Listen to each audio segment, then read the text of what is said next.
नमस्कार दर्शक बंधु शुभ सकाळ। आज हे अक्टोबर मास 30 तारिख गुरुवार। चलंतु नजर पकईने देश विदेश किसी बड़ गुरुत्वपूर्ण खबर उपरे। आज प्रथम खबर +2 पढ़ुवा पिलामानंकपई आसले एक बड़ खबर। बढ़िला +2 फॉर्म फिलअप तारीख। बात्या मंथया +2 फॉर्म फिलअप तारीख को वृद्धि करा जायछि। 2026 +2 परीक्षा पई चलीथिला फॉर्म फिलअप। तेबे युक्त 2 परीक्षा लगी फॉर्म फिलअप तारीख अक्टोबर 28 तारीख थिला शेष तारीख। हेले बात्या मंथा लगी फॉर्म फिलअप होई पारि नाही, जाकु नै अनेक कॉलेज रे पिला माने सेमानकर फॉर्म फिलअप करि पारि नाहंती। शेषरे अनेक कॉलेज बोर्ड को तारीख वृद्धि करबे लगी निवेदन करिथिले। कॉलेजकर आवेदन को विचार को नै बोर्ड पक्षरु निष्पत्ति निया जायछि जे +2 फॉर्म फिलअप तारीख आसंता नवेम्बर 3 तारीख जाए चलिबो। परवर्ती खबर धीरे धीरे कमिबारे लागिছে सुना मूल्य। जदि आपण सुना किनिबा को चाहउछंती तेबे चलंतु नजर पकईने आज भारतीय बजार रे सुना मूल्य केते रहिछि।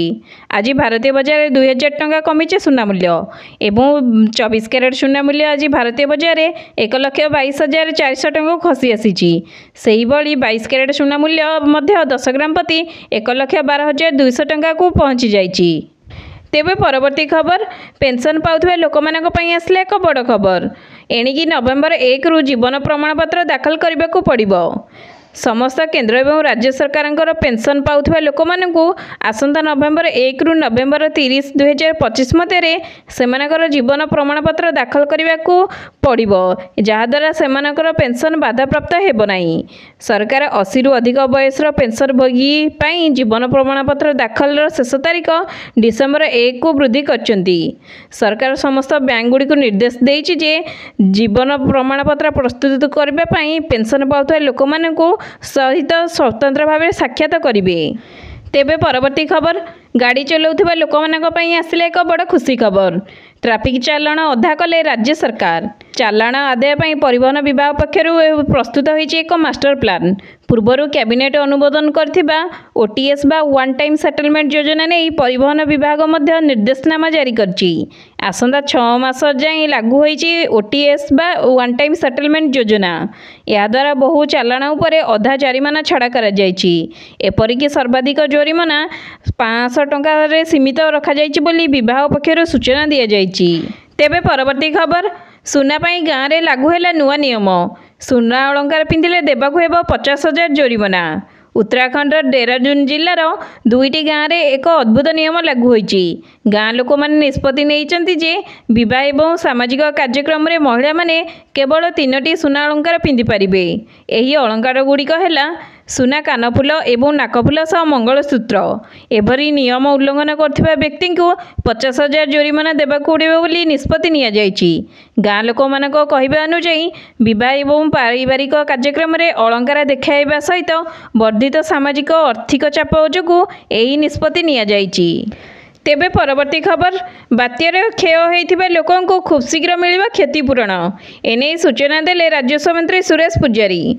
खूब शीघ्र क्षयक्षतिर आकलन करी ऑनलाइन ने तुरंत दिया क्षतिपूरण बोली कहचंती सुरेश पुजारी। तेबे सुरेश पुजारी आहुरी मध्य कहचंती खूब शीघ्र क्षयक्षतिर आकलन हेबो एवं क्षयक्षति आकलन पई जिल्लापाल मानकु निर्देश दिया जायछि। 72 घंटा मध्य जिल्लापाल माने सेमानक रिपोर्ट देबे एवं अधिक सरकारी कर्मचारी आवश्यक हेले अन्य जिल्लारू कर्मचारी मानकु आना जिवो। बहु जगह घर कांथ पड़ी जायछि एवं सही लोक मानकु एबे राज्य सरकार पॉलिथिन जोगाई देइचंती। घर क्षयक्षति होइतिबा आकलन पर क्षतिपूरण दियाजिबो एवं आकलन बेले बैंक खाता एवं अकाउंट नंबर मागिबे अधिकारी। ऑनलाइन ने तुरंत क्षतिपूरण दियाजिबो बोली राज्य सरकार सूचना देइचंती।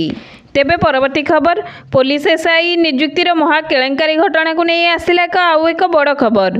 जालियाती मामला रे गिरफ होइतिबा 114 जन परीक्षार्थी को मिलिला जामिन एवं 50,000 टंका एवं 2 जन जामिनदारी बदल में मिलिला सेमानकु जामिन। तेबे मुख्य अभियुक्त मुन्ना महांती समेत 9 जन दलाल को वर्तमान सुधा मिली नाही जामिन। जामिन मिलिबा परे ब्रह्मपुर मंडल कारागार को बाहरी परीक्षार्थी माने। नियुक्ति केलेंकारी घटना रे 114 जन परीक्षार्थी समेत 3 दलाल को गिरफ्त करथिला पुलिस। भुवनेश्वर 3टी बस जोगे विजयवाड़ा जिबा बेले श्रीकाकुलम धरिथिला ब्रह्मपुर पुलिस। समस्त को गिरफ्त करी कोर्ट चालान करथिला पुलिस। तेबे परवर्ती खबर ରାଫେଲ ଫାଇଟର ଜେଟ୍ ଚଲାଇବେ ରାଷ୍ଟ୍ରପତି ଦ୍ରୌପଦୀ ମୁର୍ମୁ। ରାଷ୍ଟ୍ରପତି ହରିୟାଣାର ଅମ୍ବାଲାସ୍ଥିତ ଏୟାରଫୋର୍ସ ଷ୍ଟେସନ ବୁଲିଛନ୍ତି ଏବଂ ଏହାର ପରିଦର୍ଶନ ପରେ ରାଷ୍ଟ୍ରପତି ଅମ୍ବାଲା ଏୟାରବେସ୍ରୁ ହିଁ ରାଫେଲ ବିମାନରେ ଉଡ଼ାଣ ଭରିବେ। ଏହା ପୂର୍ବରୁ ସେ ସୁଖୋଇ ଫାଇଟର ଜେଟ୍ରେ ବି ଉଡ଼ାଣ ଭରିଥିଲେ। ଲଢୁଆ ବିମାନ ରାଫେଲରେ ରାଷ୍ଟ୍ରପତି ଦ୍ରୌପଦୀ ମୁର୍ମୁଙ୍କ ଐତିହାସିକ ଉଡ଼ାଣକୁ ଭାରତୀୟ ବାୟୁସେନା ପାଇଁ ଏକ ଗର୍ବ ଏବଂ ଦେଶର ମହିଳାମାନଙ୍କ ପାଇଁ ପ୍ରେରଣା ରୂପେ ଦେଖାଉଛି। ତେବେ ପରବର୍ତ୍ତୀ ଖବର, ପୁଣି ଥରେ ଆରମ୍ଭ ହେଲା ଗାଜା ଏବଂ ଇସ୍ରାଏଲ ଯୁଦ୍ଧ। ବିଫଳ ହେଲା ଟ୍ରମ୍ପଙ୍କ ଗାଜା ଶାନ୍ତି ଚୁକ୍ତି। ଶାନ୍ତି ଚୁକ୍ତିକୁ ଭୁଲି ପୁଣି ଆକ୍ରମଣ କଲା ଇସ୍ରାଏଲ। ଏୟାର ଷ୍ଟ୍ରାଇକ୍ରେ ଚାଲିଗଲା 30 ଜଣଙ୍କ ଜୀବନ। କିଛି ଦିନ ତଳେ ଆମେରିକାର ରାଷ୍ଟ୍ରପତି ଡୋନାଲ୍ଡ ଟ୍ରମ୍ପଙ୍କ ମଧ୍ୟସ୍ଥତାରେ ଇସ୍ରାଏଲ ଏବଂ ଗାଜା ମଧ୍ୟରେ ଶାନ୍ତି ଚୁକ୍ତି ହୋଇଥିଲା। ଉଭୟ ଅସ୍ତ୍ରବିରତି ପାଇଁ ମଧ୍ୟ ରାଜି ହୋଇଥିଲେ। ବର୍ତ୍ତମାନ କିନ୍ତୁ ଏହା ବିଫଳ ହୋଇଛି। ଇସ୍ରାଏଲ ପୁଣି ଥରେ ଗାଜା ଉପରେ ଏୟାର ଷ୍ଟ୍ରାଇକ୍ କରିଛି। ଇସ୍ରାଏଲ ପ୍ରଧାନମନ୍ତ୍ରୀ ବେଞ୍ଜାମିନ୍ ଗାଜା ଉପରେ ବିସ୍ଫୋରକ ଆକ୍ରମଣ ପାଇଁ ନିର୍ଦ୍ଦେଶ ଦେଇଛନ୍ତି ଏବଂ ଏହି ନିର୍ଦ୍ଦେଶ ପାଇଁ ସେ ସ୍ପଷ୍ଟ କରିଛନ୍ତି ଯେ ହମାସର ବାରମ୍ବାର ଆକ୍ରମଣ ଯୋଗୁଁ ସେ ଏପରି ପଦକ୍ଷେପ ନେଇଛନ୍ତି।